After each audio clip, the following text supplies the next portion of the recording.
ককবরক দিবসে খাবার বিতরণে দুর্নীতির অভিযোগ। ত্রিপুরার ৪৮তম ককবরক দিবসের অনুষ্ঠানে শিশু কিশোরদের জন্য বরাদ্দ খাবার নিয়ে তীব্র সমালোচনা উঠেছে। সকাল ৭টা থেকে দুপুর ১২টা পর্যন্ত অনুষ্ঠানে উপস্থিত ছাত্রছাত্রীরা যে খাবার পেয়েছে তা ছিল মাত্র একটি ছোট্ট বাঙ্গই, অথচ তাদের হাতে তুলে দেওয়া হয়েছিল বিশাল আকারের খাবারের প্যাকেট। দপ্তরের পক্ষ থেকে দাবি করা হয়েছিল প্রতিটি খাবারের প্যাকেটে একটি কেক, একটি ফ্রুটি এবং একটি কমলা দেওয়া হয়েছে, কিন্তু বাস্তব চিত্র সম্পূর্ণ ভিন্ন। আমাদের ক্যামেরায় ধরা পড়েছে সেই বড় খাবারের বক্সে ছিল কেবল একটি বাঙ্গই। ফলে প্রশ্ন উঠছে, ঘোষিত খাবারগুলো কোথায় গেল?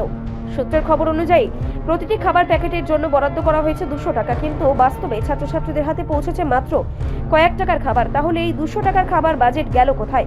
এই নিয়ে জনমনে তীব্র ক্ষোভ তৈরি হয়েছে। এমন একটি সাংস্কৃতিক দিবসে শিশুদের জন্য খাদ্য বরাদ্দের অর্থ যদি দুর্নীতির ফাঁদে পড়ে যায়, তবে তা শুধু প্রশাসনিক ব্যর্থতা নয়, সমাজের প্রতি অবমাননা। ককবরক ভাষা ও সংস্কৃতির মর্যাদার রক্ষার্থে নেই যদি দুর্নীতির ছায়া পড়ে, তা অত্যন্ত লজ্জাজনক। ঘটনার মাধ্যমে স্পষ্ট হয়েছে সরকারি তত্ত্বাবধানের অভাব এবং স্বচ্ছতার ঘাটতি। জনগণ এখন জানতে চাইছে দপ্তরের ঘোষিত খাবার কোথায় গেল হারিয়ে, আর সেই বরাদ্দ অর্থ কার পেটে গেল। এই প্যাকেটের ভিতরে বলতে গেলে এইগুলো দিয়েছে আর গাড়িটা আমরা কিনেছি আইসক্রিমটা।